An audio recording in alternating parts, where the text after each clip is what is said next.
আমি একটা জিনিস বুঝতে পারি না কি এমন কোন জঙ্গি কার্যকলাপ আছে যার সঙ্গে বাংলা যোগ নেই। আনসারুল বাংলার যারা মেন অপরাধী, যারা টেররিস্ট, তারা পশ্চিমবাংলা শেল্টারে থাকে। শেখ হাসিনা বাবা মুজিবুর রহমানের কে খুন যারা করেছিল সে বাংলায় শেল্টার নেয়। খাগড়াগড়ে ঘটনা সঙ্গে আপনারা জানেন ঘটনা ঘটেছিল, তারা বাংলায় শেল্টার নেয়।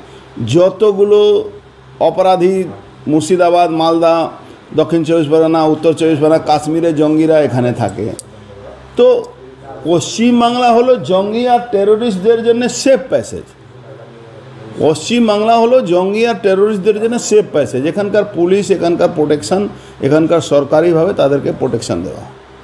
তো এখানে ডাক্তার, ইঞ্জিনিয়ার ছাড়ুন, এখানে মানে যত রকম কার্যকলাপ আপনি দেখবেন তদন্ত যখন হবে। এই যে অ্যামোনিয়াম নাইট্রেট পাওয়া গেছে, এই অ্যামোনিয়াম নাইট্রেটের মেন রিসোর্সটা তো বাংলাদেশ আর নেপাল থেকে পশ্চিমবাংলা আসে, এখান থেকে সব জায়গায় যায়। এটা কোনো নতুন ব্যাপার না। এইটা নিয়ে পশ্চিমবাংলা এখন ন্যাশনাল থ্রেট হয়ে গেছে। মমতা ব্যানার্জি কেন যে এখনও এই সরকারটাকে এগেনস্টে কোনো অ্যাকশন নেওয়া হচ্ছে না, এর একটা বড় ব্যাপার আছে। কেন এদেরকে অ্যারেস্ট করা হবে না? এই সরকারের যারা বসে আছেন, আমলাগুলো যারা এই সরকারের রাজনৈতিকভাবে যারা দখল করে বসে আছেন, কেন তাদেরকে উপরে তদন্ত হবে না?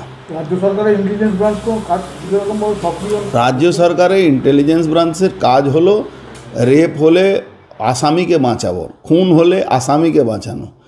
রাজ্য সরকারের ইন্টেলিজেন্স এসটিএফের কাজ হলো গোট অফ করে ওই কফ সিরাপ বিক্রি করানো। এই তো এদের কাজ।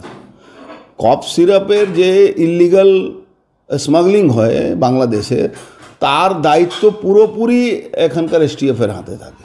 কে করবে, কে নিয়ে যাবে, কোন রাস্তা দিয়ে যাবে, কোন থানায় তাদেরকে শেল্টার দেওয়া, ও সব এরাই করে। পুরোপুরি নিষ্ক্রিয় মানে সাহায্য করেন। নিষ্ক্রিয় বললে অপরাধ হবে। এরা সাহায্য করে, এই অপরাধ করা যায় না।